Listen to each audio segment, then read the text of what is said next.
Beijing with a single shot in the back of the head. They'd been accused of setting fire to army trucks and tanks and attacking soldiers as the military advanced on Tiananmen Square. As many as 27 people have now been executed for actions that may have been connected with the pro-democracy movement. And for the first time, China is accusing spies from Taiwan of provoking the unrest. Patrick Brown reports. Their legal appeal rejected, international appeals for clemency ignored, they were taken to the place of execution and shot in the back of the head. The execution of the 7 Beijing defendants was not, as far as is known, public. In Shanghai earlier in the week, 3 condemned men spent the final minutes of their lives being humiliated before a stadium full of people. In the same newscast tonight, a government official reassured the people of Hong Kong and Macau that their economic systems and institutions will remain intact when the colonies are returned to China. Hong Kong in 7 years from now, Macau in 9. For Taiwan, the 3rd non-communist Chinese territory, there was shrill condemnation. According to the news, a network of 13 spies has been uncovered. Hidden cameras followed their every move as they encouraged demonstrations. They used code books and other spy paraphernalia to send their reports back to Taipei. Under interrogation, they confessed. On the political scene, there's still confusion. Deng Xiaoping is the supreme leader. The entire country is exhorted to study his thoughts. A Central Committee meeting to fill the number 2 job, General Secretary of the Communist Party, is believed imminent, with Politburo member Cao Shi widely tipped to take over in time for next week's anniversary of the founding of the party, as Zhao Ziyang, absent from view for a month, is stripped of his post. Comebacks are far from unknown in Chinese politics. The country's supreme leader, Deng Xiaoping, is the prime example. He's managed to bounce back from total disgrace on 3 separate occasions. Patrick Brown, CBC News, Beijing. The Canadian government has already condemned what's going on in China. For now, relations are strained, and there are still many questions about whether the relationship should ever go back to the way it was. Today, the External Affairs Department brought together about 70 people with expertise or special concerns about where Canada's policy should go from here. Neil MacDonald reports. Today's roundtable session included some of Canada's most experienced China watchers, business people, diplomats, academics, and Chinese Canadians. There was no consensus on a more permanent policy toward Beijing. The government didn't expect one.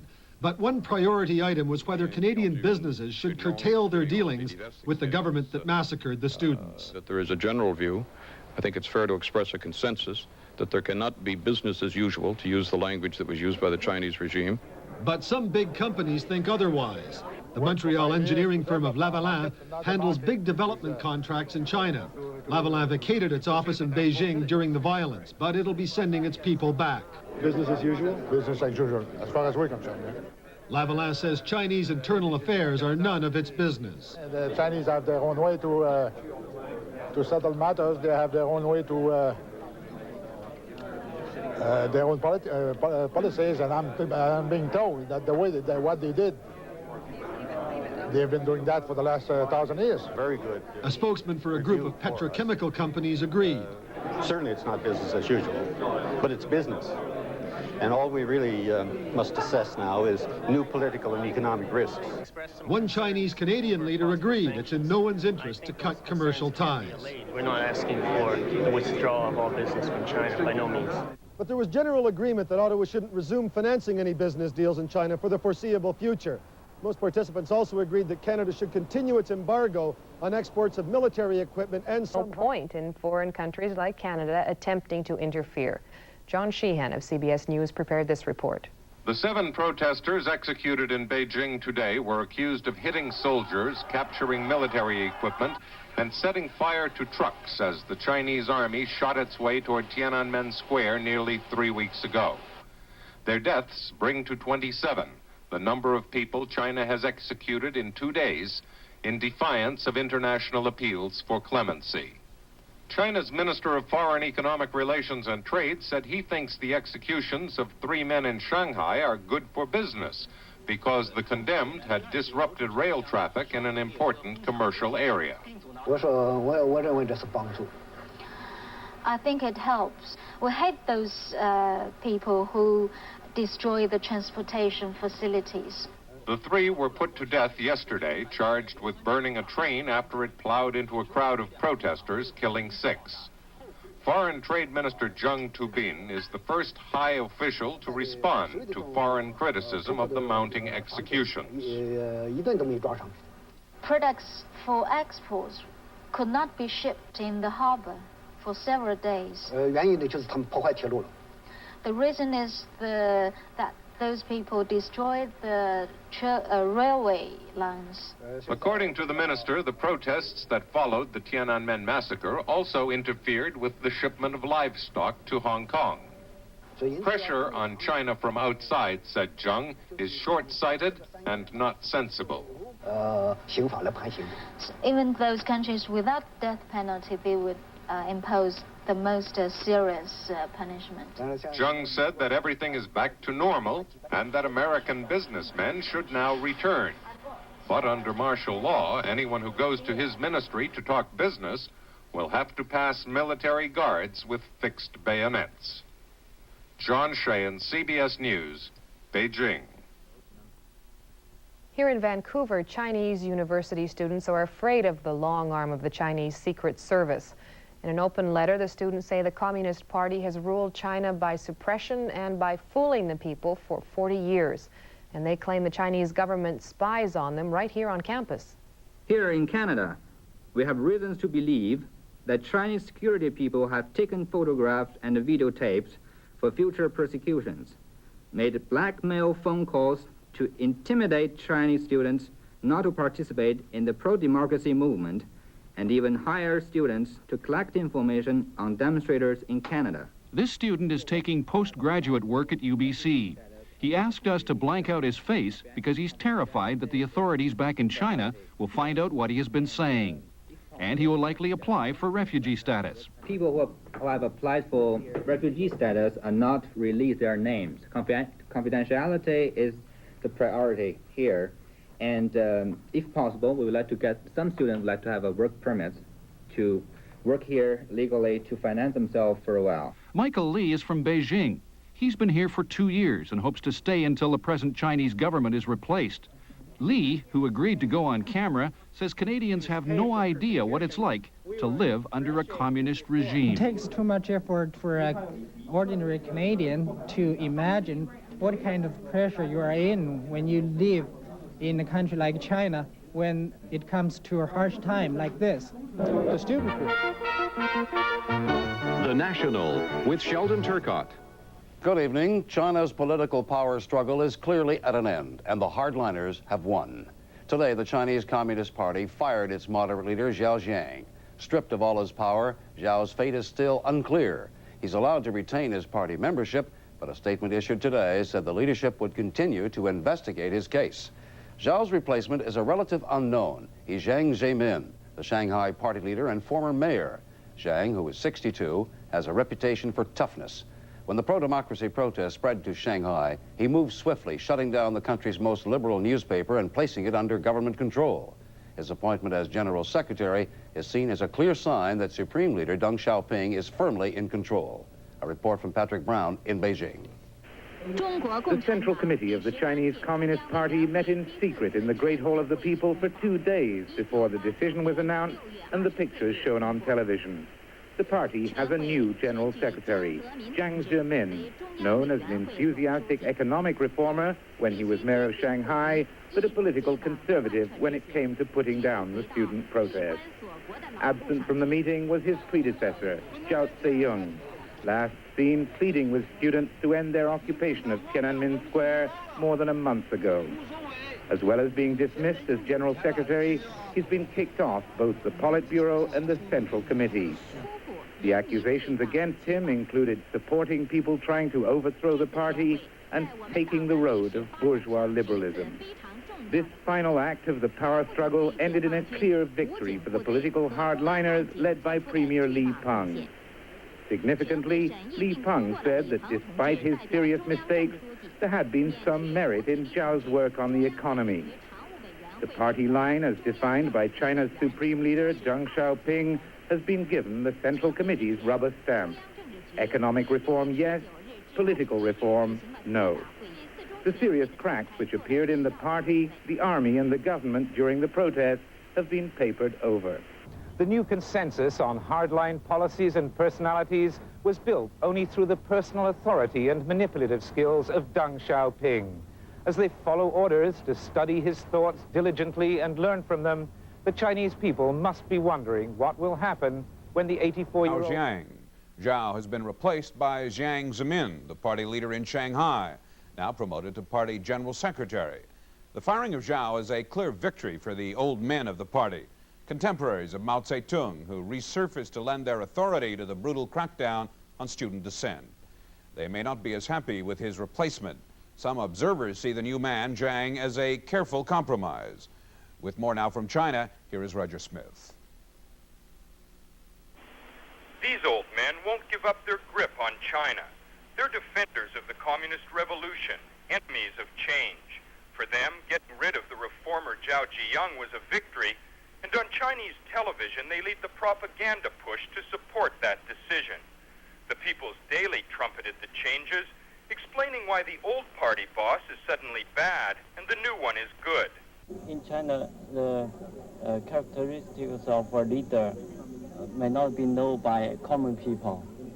All these things are decided in top level, not us. The new party leader, Jiang Zemin, took a hard line against demonstrations in Shanghai, where the first executions took place. Yet his commitment to economic reform and doing business with the West is a sign that senior leader Deng Xiaoping engineered a compromise. Ultra-conservatives did not get the extreme hardliner they wanted. But as top leaders left the Great Hall of the People in a convoy after Saturday's meeting, soldiers guarding the streets were a sign that no more political dissent will be tolerated. That message is getting a hard sell. Soldiers are studying reports of the party decision. Copies of Deng's speech condemning the so-called rebellion are being rushed from the printers to study sessions across the country. Propaganda work is now compulsory, just like in the days of Mao. Soldiers and police are in control of the campuses, looking for more dissidents. When students return to classes, they won't be talking democracy. They'll be studying communist criticism of ideas from the West. Ironically, it's the second time in 2.5 years that student pressure for change has led to the ouster of leaders most sympathetic to their demands. Zhao is the latest scapegoat. But Deng himself was purged twice, even paraded in a dunce cap during the Cultural Revolution. He came back. This decade's moderates hope they will too. The image being projected at home and abroad is one of unity in the leadership. But many moderate politicians and millions of ordinary people who protested still quietly resent the resistance to change. And people have been arrested so far, and many still are on the run. But at least one of the most wanted fugitives has been smuggled out of China. Wu Kishi is now in hiding after videotaping a defiant statement.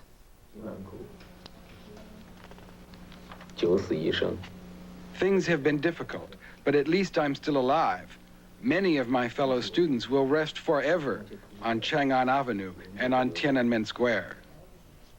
Wu was last seen in Tiananmen Square before tanks and troops moved against the student demonstrators. Is that the move is linked to the fall. The CTV National News with Lloyd Robertson. Good evening. The federal government announced a series of measures today to protest the brutal crackdown on China's democracy movement. But Ottawa is not coming out swinging. Instead, the government is taking a very careful approach, trying to register disapproval with China's leaders and still maintain contact with the groups pushing for reform. Mark Sixstrom reports. The measures announced by the government are more of a fine-tuning than a shift in policy towards China. External Affairs Minister Joe Clark says Canada does not want a major break in relations. I think it's very important from the nation's point of view that we maintain lines with a country that has been seeking to reach out and that does contain 1/4 of the world's population. But Clark says relations won't be normal either. We've made it quite clear that this is not business as usual. The Chinese authorities had asked for that, and we've made it clear that we are cutting trade relations, cutting aid relations, reducing the number of our trade people there, increasing a human rights component in our embassy in Beijing. But in reality, the new sanctions are relatively modest. A number of small development projects have been canceled, including a plan to build a new television transmission facility. Canada's trade office in Beijing will be downsized, and high-level contact between Canadian and Chinese officials will continue to be deferred. The government will also spend as much as $1.5 million to help Chinese students who want to extend their stay in Canada. Some Chinese Canadians, though, say Canada should have imposed tougher sanctions. Certainly in the area of technology, in the area of the military, and even perhaps going as far as to look at sanctions on wheat sales and agricultural products. Others, like the Exporters Association, disagree.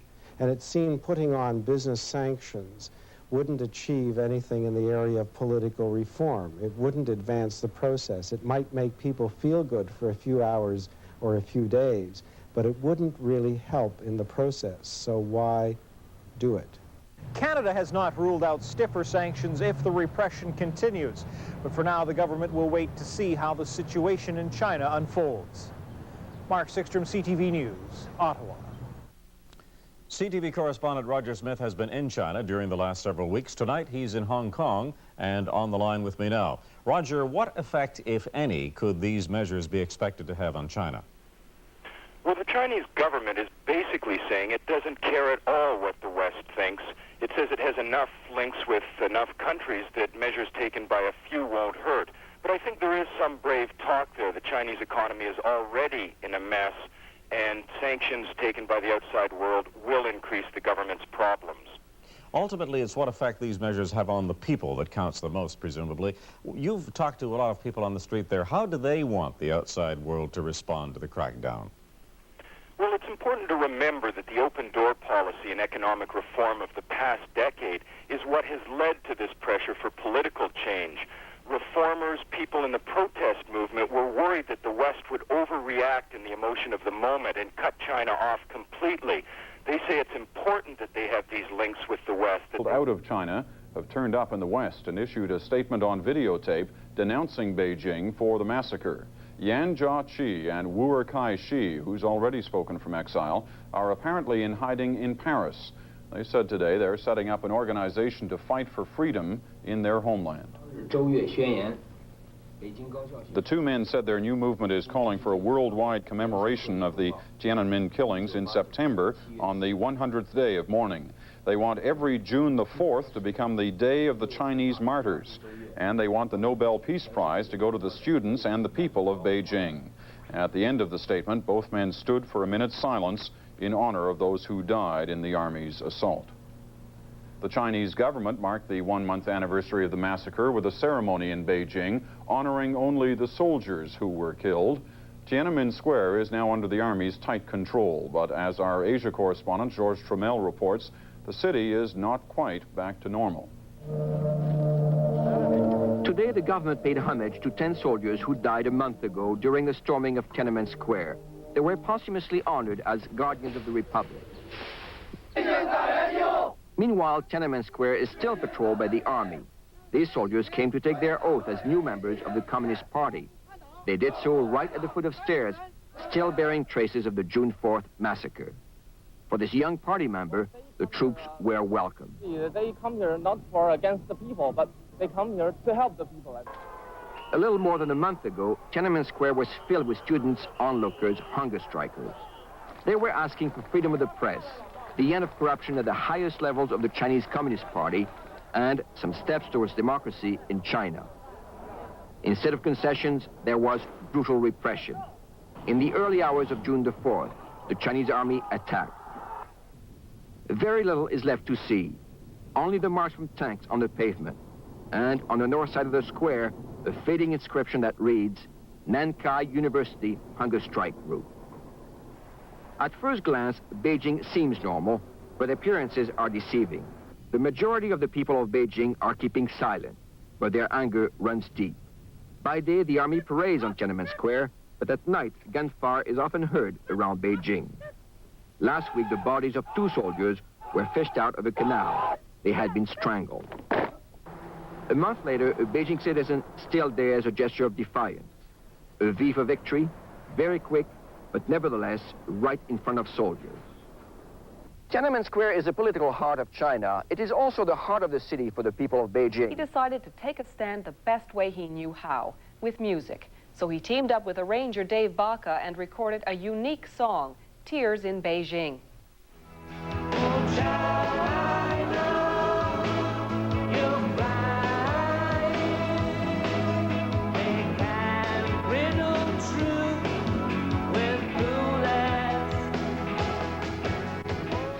Has worked with the best in the business, including the Rolling Stones, Manfred Mann, and Genesis. He hasn't been in a recording studio in about 10 years, but the events in Tiananmen Square forced him back. Well, watching television and seeing what these Chinese soldiers did to those poor people got me really angry and really upset.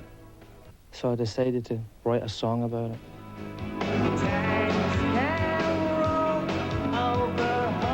The song's central message is that tanks can't crush hope.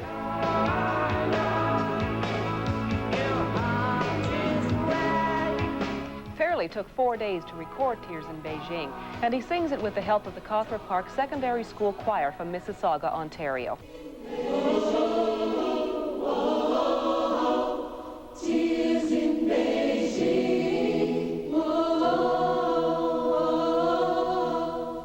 Melody Tien, 16, is worried Chinese dissidents don't know how much support they have in the West, and she hopes the song and its message will reach China. I don't think they realize that there are people out there who agree with them. Like, I think it's important that internationally we say, hey, you know, listen, there's people backing you up. Fairley funded the recording himself, but is now looking for backers and a record company to cut and distribute the single. He hopes the profits will help support Chinese students in Canada stranded here because it's unsafe to return home. Fairley would like to see the record on store shelves this summer.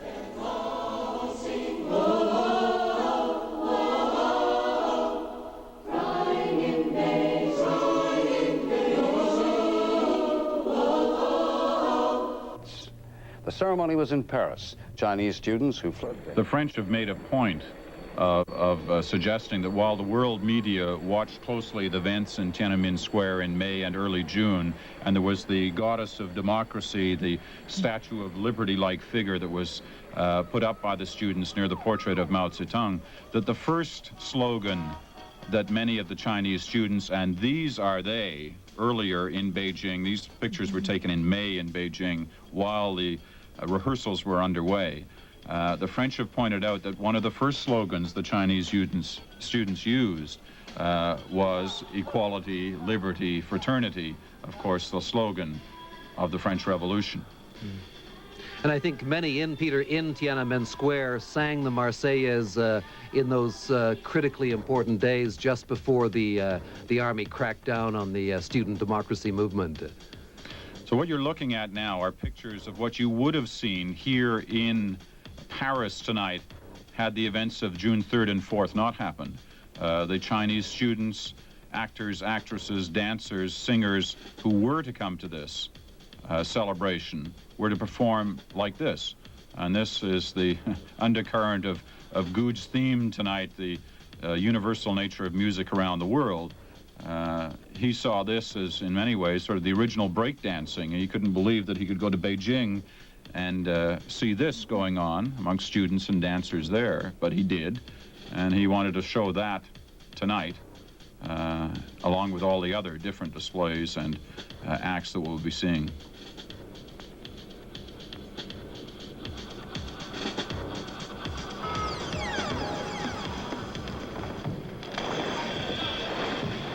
So just to keep in perspective, these were the pictures shot in May of this year, before the massacre in Tiananmen Square, and this was what the Chinese students had hoped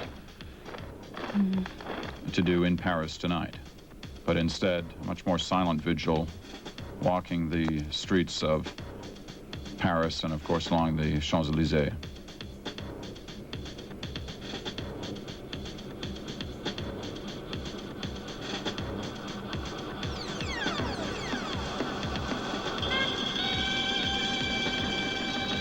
Now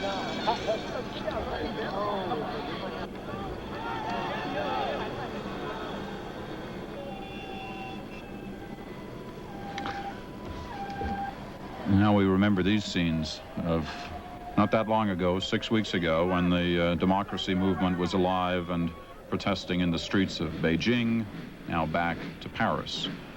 On the night of July 14th, much different Chinese parade route. Interesting, too, Peter, that the whole issue of repression in China is very much on the minds of the economic summit leaders here who are debating how they should react to events in China, whether they should do more, whether there should be economic sanctions against the Beijing government and so on. The general sense developing so far is that they won't go much beyond a verbal condemnation.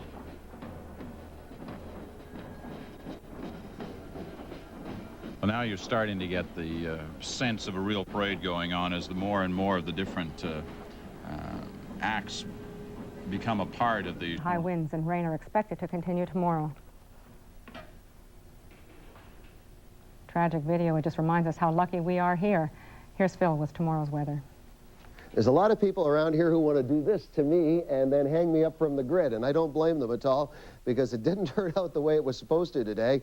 And tomorrow is a little bit dicey, too. I want you to look at the satellite picture, show you what happened today, because we weather guys always have a few excuses. A little bit of a system moved up from the Washington and Oregon area. Everybody had some cloud along the way, and of course we've had some isolated showers and some isolated thunder showers out there. Now tomorrow our problem is the reverse from that. We are going to see some very low cloud move through Juan de Fuca. There's a gale warning there. It'll move the cloud through Juan de Fuca, and by the afternoon tomorrow, we're hoping for a few sunny periods. So with fingers crossed, toes and everything, here's your forecast. Cloudy, sunny by the afternoon, or sunny periods by the afternoon. Highs at 21. We're going to way below normal. It should be about 24. Friday and Saturday, sorry about that, folks, mainly cloudy, a few showers. Then Sunday, mainly cloudy. That low that you saw out there is drifting down, and that's the reason why we're having that kind of weather. On the water for tomorrow, it's going to ease back a little bit in Juan de Fuca, 15 to 25. Georgia Strait, we are looking for about 15 knots out there, so it's going to be quite pleasant on the water. So over the next couple of days, the low moves down from the Alaska area right to our area, and that's more like an April-May pattern than it is a July pattern, but unfortunately, it's going to be here for a few days. Despite all that, I'll come back tomorrow night. So what's the job forecast for someone like Donovan tonight? I don't know. I don't know if I want to speculate on that one. It's certainly I can give you a weather forecast, though, Layla. But as well as the usual parades and festivities, this year the government is mounting a massive propaganda campaign.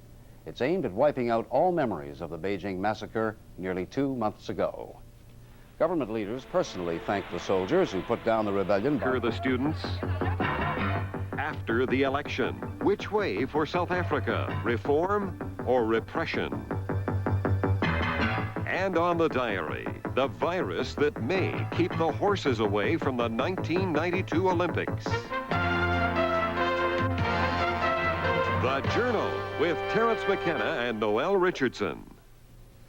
Good evening. In the early hours of last June the 4th, some startling events began to unfold in China. The army had turned on the people in Tiananmen Square. Hundreds, maybe thousands of students whose protest we had followed for weeks now lay dead. It was particularly startling since that very week it had seemed as if the students were winning the battle of wits with the government. Army units, we heard, were starting to back the students, but suddenly, unexpectedly, the protest was crushed. It had taken months to piece together what happened at Tiananmen and why. Tonight, we're going to hear a preeminent expert on China who argues in a new book the massacre was premeditated and deliberately brutal. But first, the events of June 4th, the Chinese version and the Western version.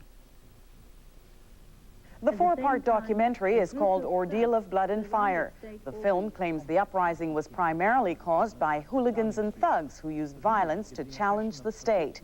These pictures show how the so-called thugs were inciting violence. Journalists with the BBC believe the footage was actually shot somewhere else, certainly at a different time.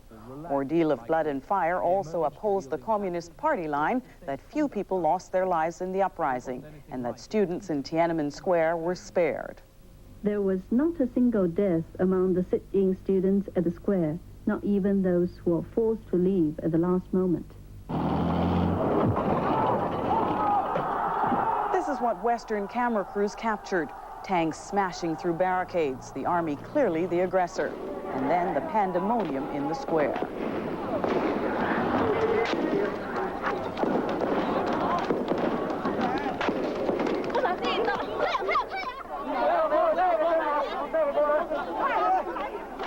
When it was all over, Western news agencies reported between 800 to several thousand deaths in the early hours of June the 4th. Tanks and buses lay burning in the streets, bicycles flattened. Amid so many images of death and chaos, one image rises above the others. It's the picture of a lone protester single-handedly stopping an entire brigade of tanks. The official Chinese interpretation of this scene, it upholds the Army's claim that at all times it acted humanely and with restraint. In New York tonight, one of the most highly regarded observers on China, Harrison Salisbury. He's a Pulitzer Prize-winning reporter and author of numerous books on the Soviet Union and China. Harrison Salisbury was in Beijing on June 4th. He's just published a book called Tiananmen Diary. Mr. Salisbury, in your book, you portray the crackdown on the pro-democracy movement as really a cold-blooded, deliberate plan. Why do you say that? Because the evidence has turned up indicating quite clearly that the preparations for a crackdown on a demonstration began 2.5 years ago. I believe that the PLA, the Chinese army troops who were involved in this were well-trained, well-disciplined, had specific orders. I have no belief whatsoever that they shot at people and students of their own will. I think they had orders to shoot. I think that they were briefed that the demonstrators were revolutionaries trying to overthrow the government.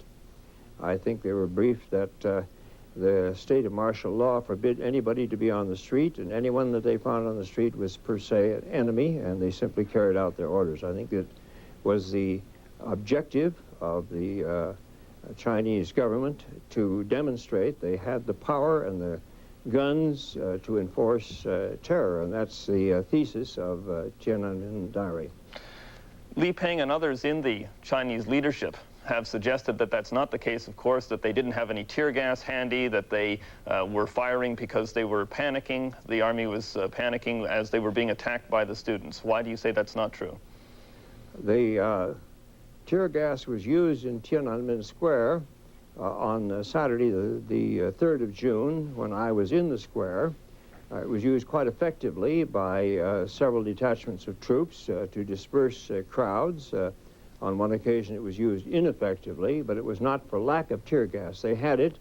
I believe that they started procuring anti-crowd weaponry and engaged in anti-crowd training for 2.5 years ahead of this demonstration. I don't think they had the demonstration in mind, but they knew there was going to be something like this, or feared there would be, probably on the occasion of the death of Deng Xiaoping, and they simply put Plan A into operation. So why didn't they use that training and capability? What do you say is the motive? I think that the only reason that they would use gunfire instead of tear gas was because they wanted to use gunfire. They wanted to make a demonstration of force and put the fear of bullets into the minds of the people of Beijing, and indeed they succeeded in doing that quite well. Li Peng is saying again today that the Western reporters are wildly exaggerating the deaths that took place in China at that time and in Tiananmen Square. What is it that you saw that makes you think he's lying?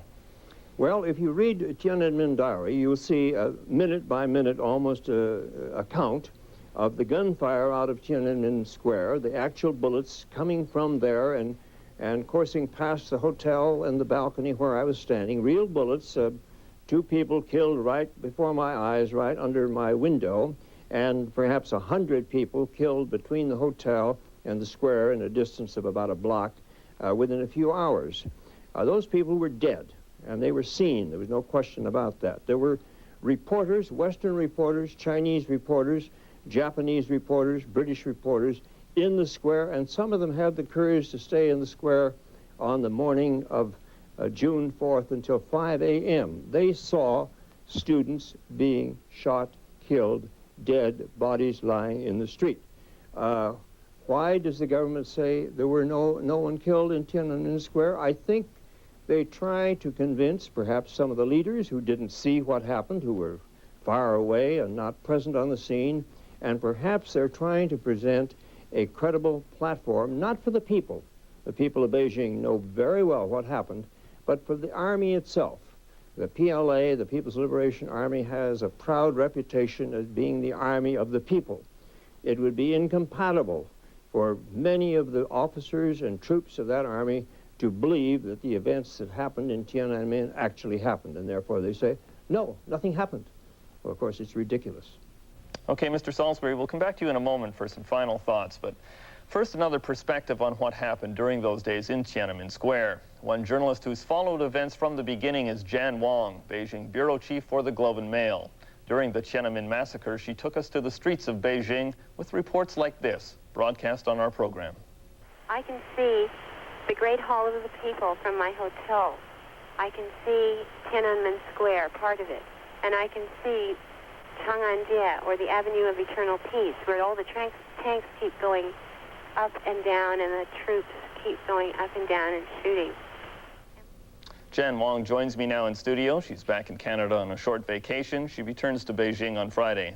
Jan, it's good to have you in person as opposed to on the end of a scratchy telephone from the bullet-ridden hotel. I wonder, a cold-blooded, deliberate attempt, says Harrison Salisbury, by the Army to re-exert control. What do you think? I don't agree with that. I think it was an accident. I have at least two good reasons for saying that. One is that they allowed several hundred foreign correspondents to witness that. And some people will say, well, China doesn't really care what the world thinks. And that's partly true. But if that is true, why are they so determined to convince everyone that no one died in Tiananmen Square? I think that it was an accident, and I don't think they planned it. And another reason for saying that is that the massacre was not the same throughout the city. There are troops that came in and that were stopped, that gave up their guns to the people, and the people threw them in the canal. There are others that shot their way in, and there are others that simply stayed in their trucks and were surrounded by people. And so because there wasn't any uniform strategy, I think that it just fell apart the way things do in China. It wasn't that organized. But you know, we heard so much at the time of all these moderate elements in the army, moderate elements in the government that were struggling for control of the situation, and they seemed to disappear completely from the scene as the divisions of PLA troops rolled into Tiananmen Square. Where did they go? Where have they been since? We haven't heard boo from them. Well, the moderates were outgunned by the conservatives, and I think, though, that at the very beginning there were troops that supported the moderates. These are the ones that didn't want to come in. And there were 7 generals who signed a letter saying the troops must not come in to the city. They should not fire on the people. They are the People's Liberation Army. But I think that by the end of it, the conservatives had won out, and their troops were in the city. And that's another reason why I don't think the students were the real target. I think that they brought in much too much firepower for students in the square. There were tanks, there were anti-aircraft personnel, they were bringing in paratroopers. It just doesn't make sense unless you see it in terms of a power struggle. Tell me what's happening in China since Tiananmen Square. How is the government trying to re-exert control? They are relying once more on the neighborhood committees, which generally consist of little old ladies who know everything that's going on in the neighborhood. And they are giving people IDs, and they are checking them. You cannot move freely about the city at night. There are checkpoints. What's happened to the student movement? The student movement is in people's minds right now. They're not going to say what they think. But I think that when Deng Xiaoping dies, and I think he'll die in a year or two, I think that it will all bubble up again, and we'll see a lot more things happening in China. You've suggested the possibility of civil war in some of your dispatches. Why do you say that? Well, at that point, we were pretty sure that there was going to be some fighting. We were very worried in Peking. People were digging in, and even soldiers that I know were buying supplies. And that, to me, was a real signal that something might happen. Now, they didn't fight, and I think that's because Deng Xiaoping reasserted control. And he still has the charisma and the prestige among the old guard to reassert control. But I think that when he dies, there will be no single figure strong enough to hold the country together, and that there will be a power struggle. There is now no designated successor, and that means there will be a fight. You've talked to a lot of Army officers who won't wear their uniforms anymore, speaking of it as a badge of shame. Tell me about the changes in the Army. It's very interesting. The Army used to be very close to the people, and Army soldiers were very proud of being in the Army. And if you look in Peking today, you do not see people on the street, soldiers on the street wearing uniform. You only see them guarding bridges and major arteries. I think that people now hate the Army, which is a complete change from before, where they did like the Army. The Army was very helpful. They used to help people on the farm and in the factories. They would come in, and they had a lot of prestige, and I think that's all gone now. Okay, Jan, let me turn to Mr. Salisbury on that point of the People's Liberation Army. Mr. Salisbury, one of the things that struck me in your book was how hard you were on yourself about the previous naive and positive things you said about the People's Liberation Army, how different they were, how beloved by the people. How do you explain the change?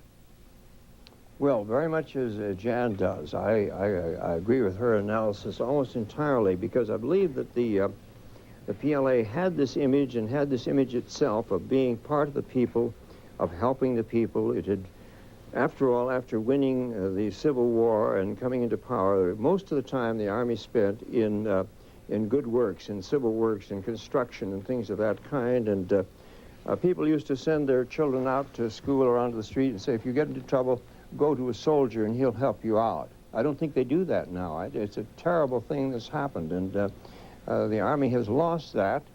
I think the Army really did possess that image. But the Army also has always been, and this was part of its strength, a disciplined fighting force. And where I disagree with what Jan says is I don't believe there was all that confusion that there seemed to be on the surface. I do believe they had their orders.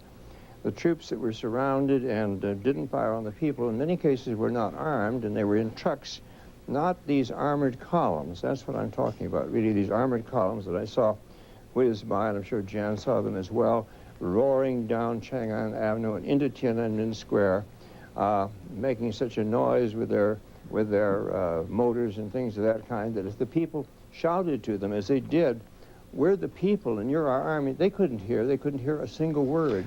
And they'd been cut off from contact with the people and the reality of what was going on. They thought they were entering a dangerous revolutionary situation in which the people had risen up against the government, which was not the case at all. The people were trying to preserve a certain sanity in the situation, and the Army had been brought in by the powerful people who wanted to demonstrate that force would be used to keep themselves in power. If I could just add something here, I think that some of the Army was kept in isolation, but I did talk to soldiers who said, no, they had had radios all the time, they had always had their newspapers. So again, I think it wasn't homogeneous. I think there was different policies for different armies in China. Mm-hmm. Well, this is possible, and I also agree with what she said about the Army splitting up the next time around, and there will be another round. And I agree that it's going to be when Deng Xiaoping dies. Then I think watch out, because it isn't going to be the students who will power the next movement. It's going to be the people themselves, and particularly the people of Beijing, who are just fed up. They're resentful, they're angry. They felt, if Deng felt he was betrayed by the students, the people feel they've been betrayed by Deng and the rest of the power structure. And the next time, it's not going to be we think it was pretty bad this time. It's going to be worse, because there will be a fight to the finish. And this time, some of the units in the Army are going to be opposed to other units, and I think they'll use their guns against each other. Mr. Salisbury, you've been following China.